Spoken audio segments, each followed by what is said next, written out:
Medina के लोगों ने देखा कि हजरत उस्मान बहुत ही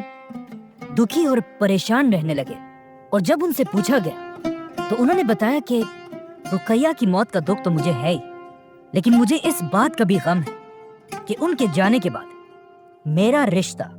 रसूलुल्लाह सल्लल्लाहु अलैहि वसल्लम के साथ टूट चुका है। ये सुनकर आप सल्लल्लाहु अलैहि वसल्लम ने अपनी दूसरी बेटी उम्मे कलसूम की शादी भी हजरत उस्मान से कराई, जिसके बाद हजरत उस्मान का नाम जुन्नुरैन पड़ा, मतलब दो नूरों वाला।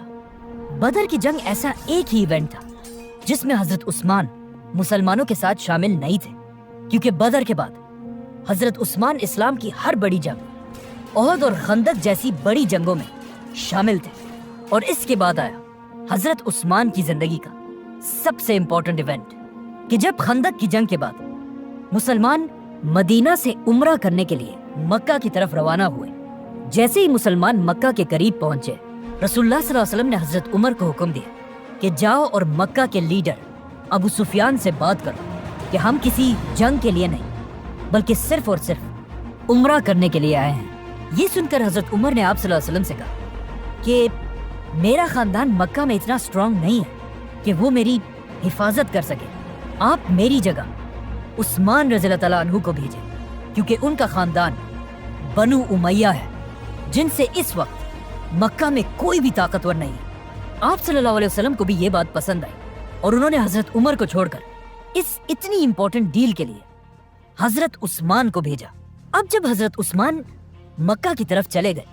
तो लोगों ने यहाँ आप सल्लल्लाहु अलैहि वसल्लम से पूछा कि क्या ऐसा हो सकता है हजरत उस्मान सबसे पहले जाकर काबा का तवाफ करके वापस आ जाए। तो रसूलुल्लाह सल्लल्लाहु अलैहि वसल्लम ने कहा कि जितना मैं उस्मान को जानता हूँ वो मुझसे पहले कभी भी तवाफ नहीं करेगा।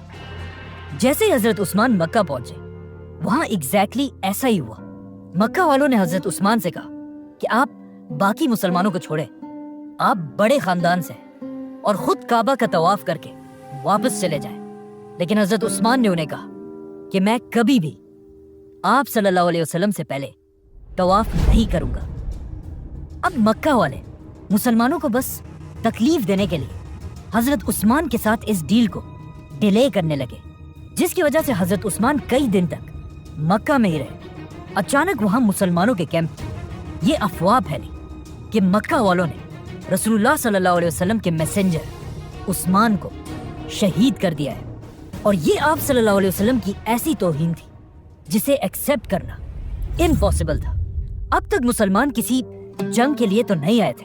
लेकिन मक्का वालों की इस हरकत के बाद आप सल्लल्लाहु अलैहि वसल्लम ने अपनी स्ट्रेटेजी बदल दी और मुसलमानों से एक दरख्त के नीचे बैत लेना शुरू की कि हम अपने खून के आखिरी कतरे तक हजरत उस्मान के बदले के लिए मक्का वालों से लड़ेंगे। जिसके बाद सारे मुसलमानों ने आकर रसूलुल्लाह सल्लल्लाहु अलैहि वसल्लम के हाथ पर बैत की, और हजरत उस्मान रज़ियल्लाहु तआला अन्हु की तरफ से आप सल्लल्लाहु अलैहि वसल्लम ने एक हाथ दूसरे हाथ पर रखकर उनकी तरफ से भी बैत की। मतलब मुसलमानों की पूरी फौज हजरत उस्मान के लिए अपनी जान देने के लिए तैयार थे। लेकिन ये जंग कभी हुई नहीं, क्योंकि ये एक झूठी अफवाह थी और हजरत उस्मान बिल्कुल सही सलामत वापस आकर मुसलमानों के साथ शामिल हुए। इस बैत को बैतुर रिजवान कहा जाता है, और ये इतनी इंपॉर्टेंट बैत थी कि जिस दरख्त के नीचे मुसलमानों ने बैत की थी उस दरख्त का जिक्र कुरान में भी हुआ है। अब यहाँ पर एक बहुत ही इंटरेस्टिंग बात है कि इस सब से बहुत साल बाद हजरत उमर की खिलाफत में जब भी मुसलमान हज करने आते थे, वो इस दरख्त के पास जाकर भी हाजिरी लगाते थे, जो एक ऐसा काम था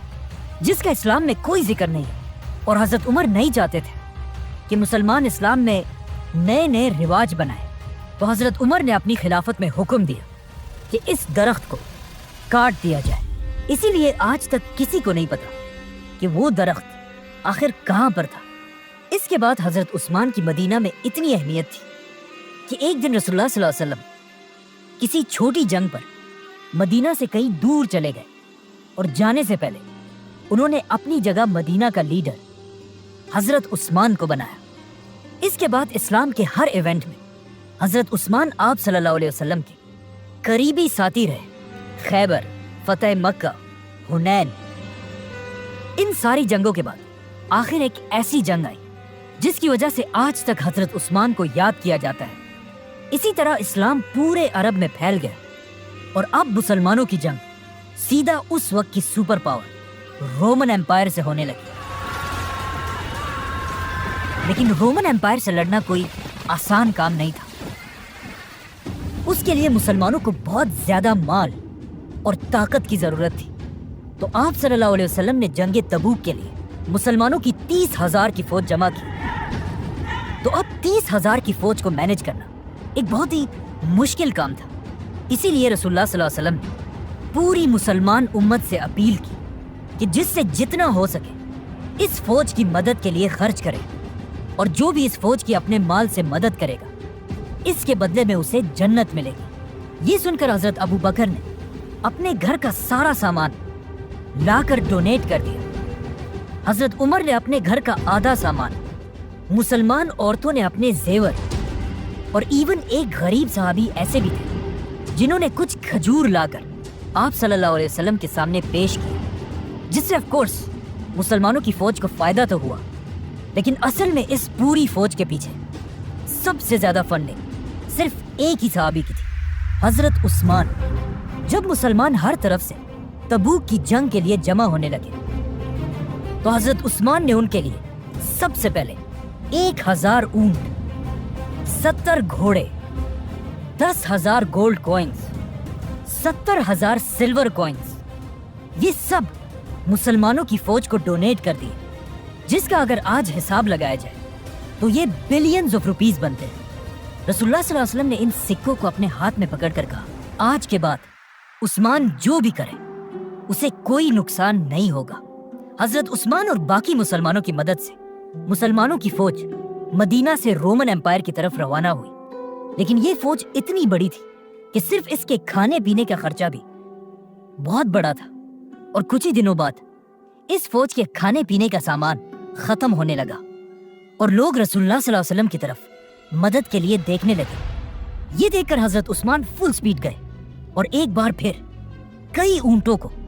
کھانے پینے کی چیزوں سے بھر کر مسلمانوں کی فوج کی طرف لے کر آئے۔ جب آپ صلی اللہ علیہ وسلم نے حضرت عثمان کے اس قافلے کو دور سے آتا ہوا دیکھا تو وہ بہت خوش ہوئے، اور انہوں نے لوگوں سے کہا کہ وہ دیکھو تمہاری مدد کے لیے سرخ اونٹ سامان لا رہے ہیں۔ اور جیسے یہ قافلہ پہنچا آپ صلی اللہ علیہ وسلم نے اللہ سے دعا کی کہ یا اللہ، میں عثمان سے خوش ہوں اور آپ بھی عثمان سے راضی ہوں۔ اب مسئلہ یہ تھا کہ جیسے ہی مسلمان تبوک کی جنگ کے لیے پہنچے، رومن ایمپائر کی فوج پہلے ہی وہاں سے بھاگ چکی تھی، مطلب کوئی جنگ ہوئی نہیں۔ تو اب چاہیے تو یہ تھا کہ حضرت عثمان اپنا سارا ڈونیٹ کیا ہوا مال مسلمانوں کی فوج سے واپس لے لیتے، لیکن انہوں نے ایسا نہیں کیا، اور جنگ نہ ہونے کے باوجود بھی اپنا یہ سارا مال مدینہ کی ریاست کو ڈونیٹ کر دیا۔ اس طرح آپ صلی اللہ علیہ وسلم اپنے آخری دن تک حضرت عثمان سے خوش رہے۔ اسی لیے ان کی وفات کے بعد اسلام کے پہلے خلیفہ ابو بکر رضی اللہ تعالیٰ عنہ نے حضرت عثمان کو اپنا بڑا منسٹر بنایا، اور حضرت عثمان اسی طرح اپنے بزنسز کی طاقت سے مسلمانوں کی اس خلافت کو سپورٹ کرتے رہے، جس کے بعد حضرت عمر کی خلافت میں بھی حضرت عثمان ان کے سب سے بڑے منسٹرز میں سے رہے۔ لیکن جیسے ہی حضرت عمر کی شہادت کے بعد حضرت عثمان مسلمانوں کے خلیفہ بنے، رومن اور پرشین ایمپائر کے بادشاہوں کو سمجھ آ گئی کہ یہی ٹائم ہے مسلمانوں کی اس خلافت کو ختم کرنے کا، اور انہوں نے مسلمانوں کی اس خلافت پر ہر طرف سے حملہ کر دیا۔ تو اب حضرت عثمان نے یہ پروف کرنا تھا کہ وہ حضرت عمر کی اس اتنی بڑی خلافت کو ڈیفینڈ کر سکتے ہیں یا نہیں۔ سبسکرائب